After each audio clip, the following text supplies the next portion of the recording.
30 तारीख से अगर देख रहे हैं तो जो बारिश में वो वृद्धि होगी, तो उसमें 30 से लेके और अगले 3-4 तारीख तक भी अगर देख रहे हैं, 5 तारीख तक भी,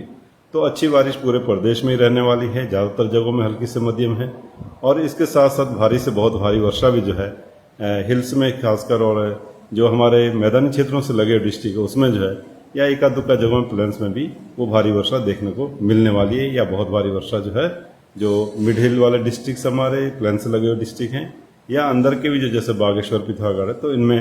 वेरी हैवी रेंस जो है आप देखेंगे 30 से लेके 4-5 तारीख तक दिन में बीच बीच में वो मिलती रहेंगी। तो कहीं ना कहीं अब जो मानसून है वो ऑलरेडी डिक्लेयर करा गया, 27 तारीख को यहाँ पहुँच गया था और 28 में पूरे उत्तराखंड को ही कवर भी कर लिया था। तो अच्छी बारिश मिल रही है और आगे इसके और बढ़ने की संभावना है 5 से 6 दिन अगर बात करें कल से लेकर के। तो इस तरह की एक्टिविटी और उसकी वजह से कहीं ना कहीं जो थोड़े लैंडस्लाइड्स है पहाड़ों में जो तेज़ बारिश गिरेगी, ऐसा भी शुरू में देखने को मिलता है कि जब मानसून पहुंचता ही है उस समय जो एटमॉस्फेयर हमारा काफ़ी अनस्टेबल ही होता है शुरू में और टेम्परेचर्स भी हाई रहते हैं। जैसे आप देख रहे हैं कि अभी 19-20 तक जो अच्छे खासे टेम्परेचर थे, 18 तक जो है, तो ये जो एनर्जी है वो यूज होती है एक तरह से और जो थंडरस्टॉर्म एक्टिविटी शुरू में जो है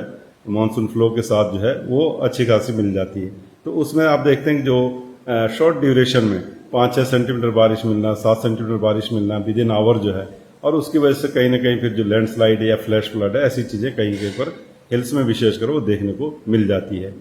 इसी तरह आप बात कर रहे हैं तो जैसे आप देख रहे हैं कि 18 तारीख तक हमारे जो टेम्परेचर्स थे प्लेन्स में वो 42-43 के आसपास थे और हिल्स में जो 30 से 32 के आसपास से 2000 मीटर या उसके आसपास के जो क्षेत्र है, तो ये जो टेम्परेचर्स है, एनर्जी है, ये सब शुरू में जब मानसून का फ्लो आएगा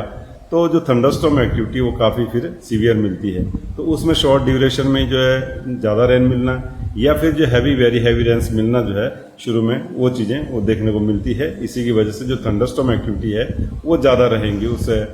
टेम्परेचर्स या उस एनर्जी की वजह से जो अभी एटमॉस्फेयर में अवेलेबल है। कुछ दिन जब हम मानसून के शुरू की बारिश हो जाएगी, तेज़ बारिश हो जाती है, तो धीरे धीरे जो है एटमॉस्फेयर है स्टेबल हो जाएगा और साथ ही जो टेम्परेचर्स है वो भी डाउन हो जाते हैं। तो उसके बाद जो इस तरह की एक्टिविटी है बहुत तेज़ बारिश वाली थंडरस्टॉर्म में वो चीज़ें देखने को उतनी नहीं मिलेंगी।